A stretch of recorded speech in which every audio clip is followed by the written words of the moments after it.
రాత్రిలో వారి సందేహం చూద్దామండి. రాజమండ్రి నుంచి ఛాయాదేవి రాస్తున్నారు.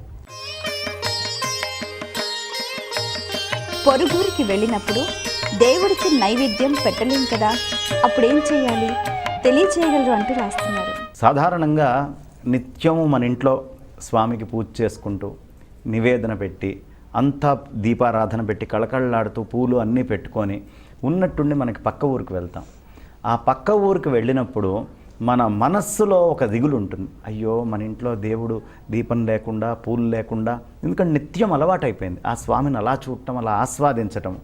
దాంతో పొరుగురు వెళ్ళినప్పుడు కూడా లోపల ఆ బాధ అనేటటువంటిది చాలామందిని పీడిస్తూ ఉంటుంది. కానీ ఇక్కడ తెలుసుకోవాల్సినటువంటి ఒక అంశం ఏమిటి అంటే, మనం ఎప్పుడైతే అన్నం వడ్డించి భోజనానికి కూర్చోబోతున్నామో ఆయన సర్వవ్యాపి, ఆయన లేనటువంటి ప్రదేశం లేదు. ఈ దేవతార్చనలు ఇవి ఉన్నవాళ్ళు వాళ్ళు దేవతార్చనని తీసుకెళ్ళిపోతారు. లేదు, ఆ దేవతార్చనని ఇంకొక యోగ్యుడైనటువంటి వాడికి ఇచ్చి అయ్యా మీరు చేసి మీరు నివేదన చెయ్యండి అని చెప్తారు.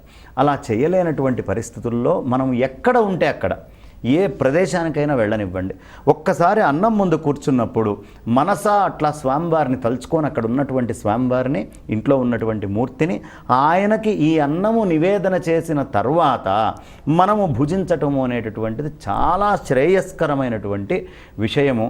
అలా చేసి తీరాలి అని కూడా ఉంది.